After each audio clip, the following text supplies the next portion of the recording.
Hey team, this is Thomasintyler. Do you ever come across people who just seem to be good at everything? I've got a good friend named David King who is like Mr. Everything. He's a world traveler, he's super connected, he's brilliantly smart, but awesomely, he's also a car collector. And today, I'm here with David to look at his two GTO cars that he's acquired, but also in some capacity, you've even rebuilt one of them. So tell us a little bit about your story and how you came to acquire these two masterpieces. Absolutely, but first let me mention, Thomas, I've enjoyed meeting you from the first time I met you, and obviously put some money with you to look at my investments, and just been a good friend for a long time. But really on the cars, you know, growing up in the 60s, you know, muscle cars were the big thing at that particular time. And so for me, the very first muscle car that came out was a GTO, 1963. And so, you know, for me, this red car we'll talk about in a moment, which is a first generation car, you know, these cars, these GTOs, became the first really muscle cars, mainly because of John DeLorean. He was the youngest general manager. Wait, is he the same guy who was in Back to the Future? He is the same guy in Back to the Future. He was the youngest general manager ever at GM, and he had the idea to get in the muscle car business. And so he went to the president of GM at that time, said, I want to build a GTO. They told him the only way they'd allow him to do it is use it on a frame that was already existing in the factory, which is a Le Mans frame, okay, which we'll talk about in a moment. Okay. First ones came out in '63. I've been lucky enough to get a 1966, which is a first edition.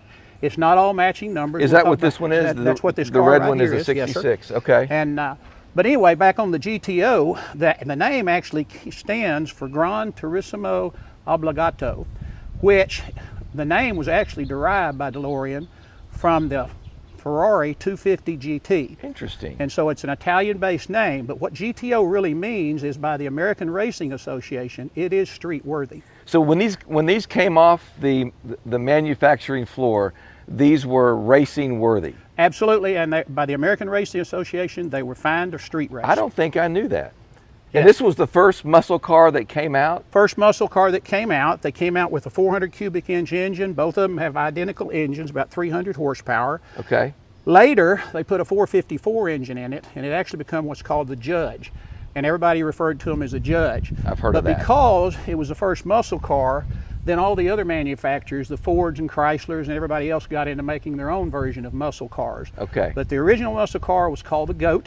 And so everybody, when you hear somebody refer to a Goat or a Judge, that's a GTO. Okay, and this one is a 63. This is 66. 66. We can walk over and look at it if you'd like. Okay. Talk to you a little bit about it. Let's do that. Let's do that. Red and black, that's the original thing. It's got about 70% of this car is matching numbers. I actually bought the car from a collector over in Tennessee. So what does it mean, matching numbers, to the people that wouldn't know what that moniker means? Okay, matching numbers means when it comes off the factory, everything has a serial number, a part number that matches that particular car. So every part has a serial number on it? Correct. Not just the engine, but everything? Everything. Okay. And so when you hear a car that's 100% matching numbers, that means exactly how it came off the factory. It still has all of those factory parts. Gotcha. And this one is 70%. This one is about 70%. When I got it from the investor that had it over in Tennessee, he had done a lot to it. He had done a lot of restoration to it. Okay. We ended up needing to do a few more things with the engine and a few more things with the carburetor systems, but basically it was pretty much intact when I bought it. It's got a few wear and tears on a little bit of the upholstery, but I don't want to remodel those or do anything with them because it'll take away the value. Gotcha. So just speaking of value, just kind of give me an idea to a novice, give me an idea of the general market value of a car like this. You know, one of this nature right now would be about somewhere between $45,000 and $50,000 if you were to try to acquire it. Now, I will tell you, acquiring them are very difficult. You've got to get somebody willing to get rid of them, because this original car here, there was only about 400 of this particular car ever made. Oh, holy cow. And I really don't know how many are still left in existence. So that's why I'm really not interested in selling it, Tom. Yeah, so whenever you get one, people tend to hold on to them and keep them. Absolutely, absolutely. Gotcha. Let's move over to this beautiful blue car over here that has a little bit of a different story, and I understand, now that I'm becoming an expert, I understand, David, that this one is matching numbers. This one is matching numbers. I actually bought this car for my wife. Bought it from the St. Louis Car Not Museum. a bad idea, by the way. Is everybody listening to that? Happy wife, happy life, right? Absolutely. But Janice just needed a little bit of uplift at that particular time, and so I ended up buying this car from the St. Louis Car Museum. It is all matching numbers. This car would be somewhere closer to about $75,000 in value because it has got everything that came off the factory. Still 400 cubic inch, still 300 horsepower. Just a lovely car, Lucerne blue, white interior. It is gorgeous. And I will say this, that David was kind enough to use this car for the drive away for my son's wedding. That's how good of a friend he was. I don't want to advertise that out to everybody, but I guess I just did, right? I think you did. And I enjoyed that. I really enjoyed that. What a great moment that was, not only for my family, but for all the people that saw it happen as well. Well, and that particular night was kind of enjoyable for me just to do the music. Yeah, it really was. That was neat. So is the upholstery also? It looks like it's pristine. How can it is? How can it be? How can you have the upholstery that perfect? This particular car was actually sold at a car lot in Houston. The individual that bought it moved it to California. Then he moved it to Florida. And the St. Louis Car Museum picked it up from him at that time. Gotcha. Okay.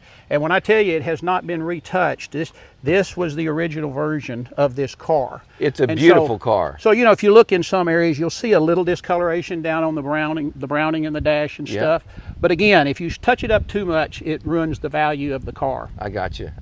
What's been the most enlightening experience that you've had as a result of owning these cars? What's been the neatest thing? You know, there's been probably lots of unintended consequences have happened. Tell me some of the noteworthy things that have happened. Yeah, the neatest thing is you can't drive this car, my wife or I, down the street without someone stopping and giving you a big thumbs up. And the other part of it is just, you know, the nostalgia of it. It brings back a lot of old good memories and things like that. And so, you know, we've had people stop us on the road and just ask us if they could, could we give them a ride in the car? And of course, you being as nice as you are, I'm sure you did. I did, for a fact.